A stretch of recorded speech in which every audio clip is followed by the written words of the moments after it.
I was asked to say a few words this evening about Jewish pride. Somehow we're proud to be Jews, but at the same time, we're embarrassed to be Jews. There was somehow we have this ambivalence about who we are. And I want to tell you two little stories. My late father, Oliver Sholem, was one of the aristocrats of the Jewish world. He sold schmatters in Commercial Row. He came over to England as an immigrant, poor family, had to leave school at 14, never had an education, sold cloth in our equivalent of New York's Lower East Side, was never a success in business. But he walked tall as a Jew. Now, was there a time in Greenwich, or not in New York, I know, but in England, where they're very English in England. I don't know if you noticed this. And there was a time when I was growing up when nobody would even think of wearing a yarmulke in the street. It just wasn't done. And I remember when I was a kid, I was walking back from shul with my father. I had my yarmulke on. And a very sweet man from the synagogue came up to my father. He only wanted to help. And he said, "Mr. Sachs, I think your son has forgotten to remove his yarmulke." And my father turned to him and said, "No son of mine will ever be ashamed to be a Jew." That made a huge impact on a young child. And that lesson stayed to me from that day to this. And now move forward 30 years. It's one of those moments, there are many moments I had like this. 1994, November. I am flying back from Israel on a very sad occasion. The funeral of the late Yitzhak Rabin. I am flying back in the royal flight with Prince Charles and Tony Blair. It's a very small plane. If you're invited, you'll think twice because it takes twice as long. It has to stop in the middle to take a deep breath and who knows what. Normal flight is 4 hours. The Queen's flight takes 8 hours. So I'm sitting there in this tiny little cabin with Prince Charles and Tony Blair and just the three of us. And I'm thinking, what do I do? They're reading the news. What do I do? And I thought to myself, what would Dad, Oliver Sholem, want me to do? So I got out my Chumash, my little Hebrew Bible, with all the commentaries in Hebrew. And I start learning Parshat HaShavua, the passage we're going to read the coming Shabbat. Now, I don't know if you've ever seen a traditional Chumash with all the commentaries around. There's no book in English like it. There's no, even Shakespeare with all the commentaries doesn't look like this. And Tony Blair is looking at this and saying, "What is that, Jonathan?" So I explain what this is. Here's the biblical verse. Here's Rashi from France in the 11th century. Here's Rashbam, his grandson, who always disagrees with his grandfather, which is a Jewish thing to do, etc., etc. I explain who his Ibn Ezra is. And he's fascinated. And he says, "Jonathan, would you teach us some?" So I start teaching Tony Blair Parshas HaShavua. And Prince Charles, who's sitting just across the aisle, is a small plane, listens in, and he's fascinated, and he stands in the aisle. And for 1 hour, I give a shiur, a class, in this week's Bible portion, to the future King and future Prime Minister of England. I make a little bracha at the end. I quote to myself a line from Psalm 118. Vadaber beidotecha neged malachim v'lo evosh. I will speak of your statutes in the presence of kings and not be ashamed.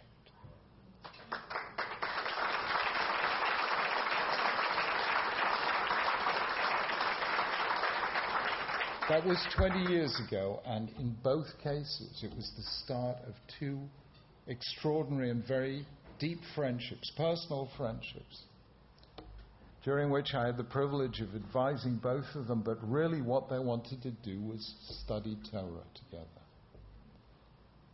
And from this, I learned a general rule. Now, this may only be true in England. I don't know if it applies in America. But see if it makes sense. After many such experiences, I realized that non-Jews respect Jews who respect Judaism.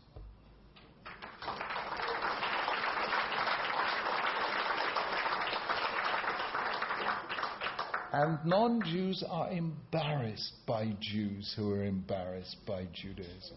And when our people get up and criticize the state of Israel, they get embarrassed, as do we. So, to have Jewish pride is something very, very special.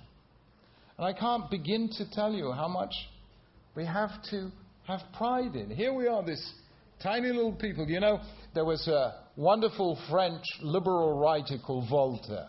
You heard of Voltaire? Voltaire loved everyone except Jews. In 1756, he published a thoroughly anti-Semitic piece in which he said Jews have contributed absolutely nothing new to human civilization. That was 1756. Between then and now, what turned up in physics, Einstein; in sociology, Durkheim; in philosophy, everyone from Spinoza to Wittgenstein; in anthropology, Levi-Strauss; in psychoanalysis, every single psychoanalyst except Carl Jung, the token Gentile. Every other psychoanalyst was Jewish. Mind you, if you're not Jewish, who needs psychoanalysis?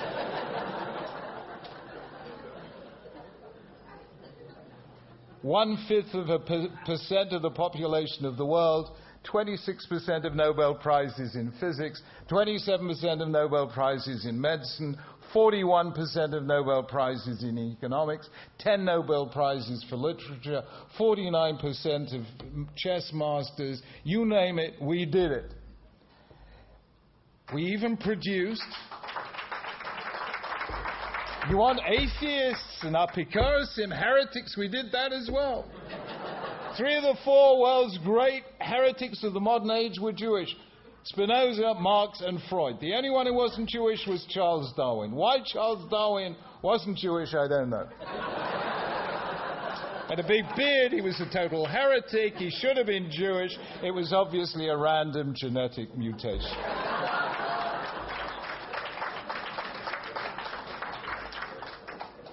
And do you know why?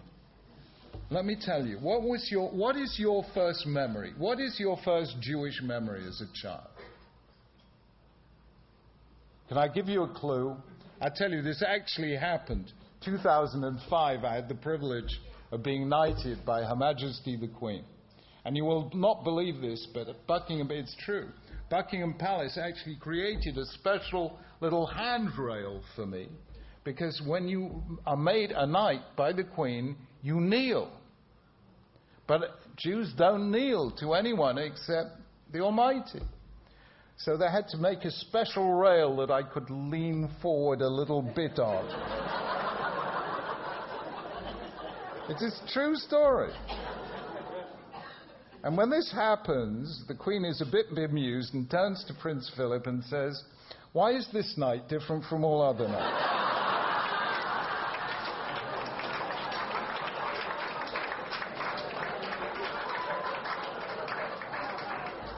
But that is our first memory as Jews. What do? The first thing we did was manishtana. The first thing a Jewish child learns is how to ask questions.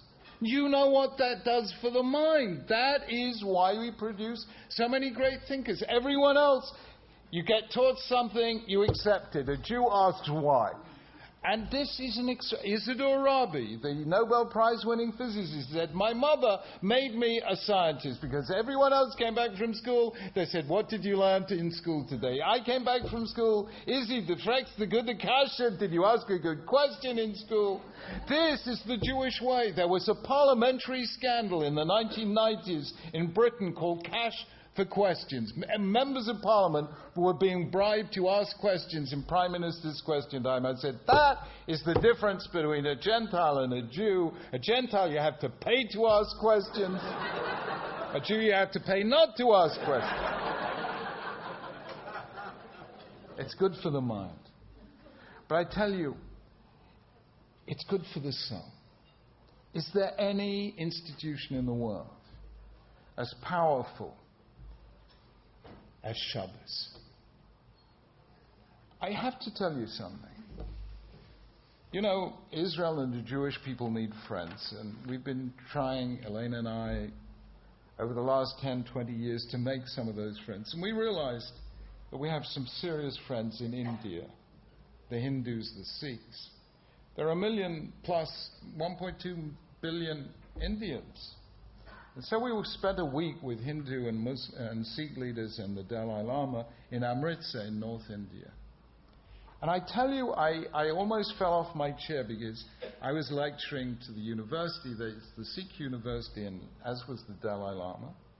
And the third senior Sikh in the world, a gentleman called Mahinder Singh, gets up and in front of 2,000 people, 2,000 Sikh students at the university, he gets up without any prompting. I was not expecting this. He said, you know what we need, what we Sikhs need? We need Shabbos.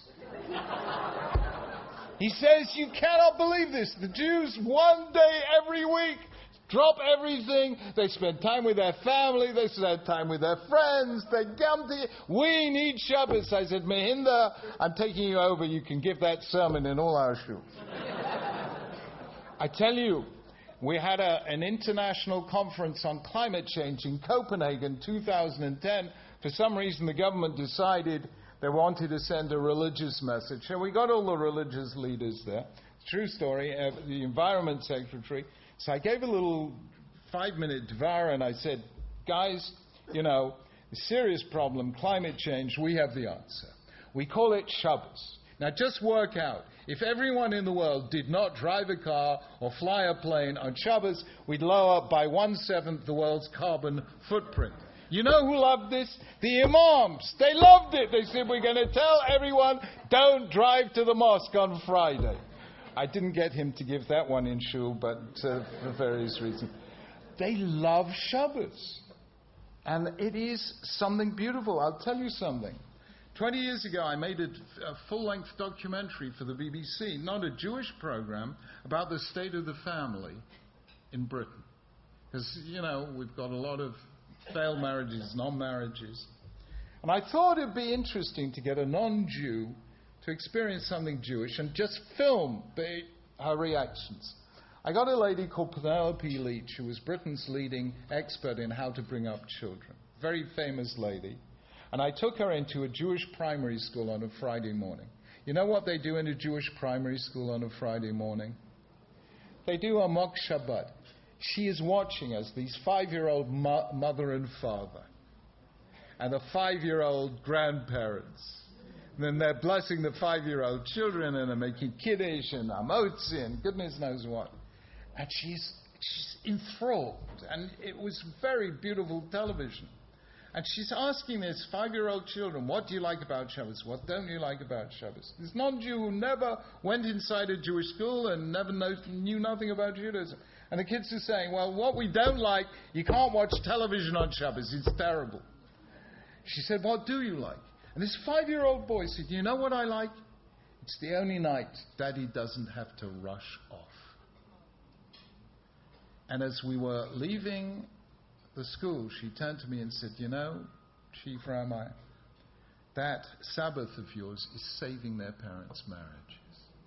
And to hear that from a non-Jew, that is something special. Friends, I could go on forever and probably will.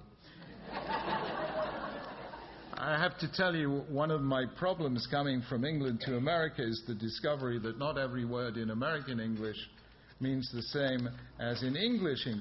One example is the word momentarily, which in English means briefly, but in American English means soon. Now, it took me a while to work this out, because people would get up and say, and Rabbi Sex will speak momentarily. To which I explain, no rabbi ever speaks momentarily. But I'm going to end with a very simple story, but it's a true story. It's one of the oddest stories ever, but I happen to be a tiny little part of it. You won't read it anywhere. It's fascinating. There was an English pig farmer in East Anglia with the unlikely name, it's a true story, called Ernest Onions. You can actually look this up on Google and you'll see at least part of the story. Ernest Onions was a farmer living out in the countryside, and he had a hobby. He loved buying paintings, so he would go around auctions locally and buy paintings. His kids thought that he was mad. He bought so many they couldn't put them on the walls. He kept some of them in his chicken shed. He was piling them up. As soon as he died, the children put all the paintings for sale. They didn't want them. They put them for sale in a little auction house, I don't know if you've heard of it, called Sotheby's. Sotheby's produced a little catalogue, and on one page there is a big oil painting of a lot of hooligans damaging a building and so on. They're doing a lot of destroying. And the Sotheby's catalogue says, School of Pietra Testa, the 17th century painter, the sack of Carthage, you know, when Carthage was destroyed, estimated price £15,000. There was in England at the time, he was actually Irish, a very great art expert called Sir Dennis Mahon. Sir Dennis Mahon is looking through the Sotheby's catalogue, and he's fascinated by this page because he says to himself, somebody is carrying off a 7-branched candelabrum. What was the menorah doing in Carthage? He suddenly realized this is not a painting of the sack of Carthage, this is a painting of the destruction of the Second Temple. If it wasn't the sack of Carthage, then maybe it wasn't Pietra Testa. Being one of the world's great experts, he suddenly remembered that the French master Poussin painted 2 paintings of the destruction of the Second Temple, one of which is in the Art Museum in Vienna, the other of which disappeared in the 18th century. He had all the documentation painted by Poussin in 1626 for Cardinal Barberini, and he realized this is the missing Poussin. He went to the auction, bid for the painting. Obviously, if Sir Dennis Mahon is bidding for something above the estimated price, other people begin to join in. Eventually, it went not for £15,000, he bought it for £155,000. He then turned to Jacob Rothschild, Lord Rothschild, who bought it for £4.5 million. It today hangs in the Israel Museum in Jerusalem. It's a very poetic story because that painting of the destruction of Jerusalem is now testimony to the rebuilding of Jerusalem. But what that story really told me is this family owned a treasure of almost inestimable value. And they were prepared just to get rid of it because they didn't love it. They didn't know it was valuable. And so they lost a great deal of money, but maybe something even more meaningful than that. Let us understand the true value and beauty of what we have inherited, our Jewish faith and membership in the most remarkable people the world has ever known. That which we truly value, we will not give away. And what we hand on as the heritage to our children, they too will cherish.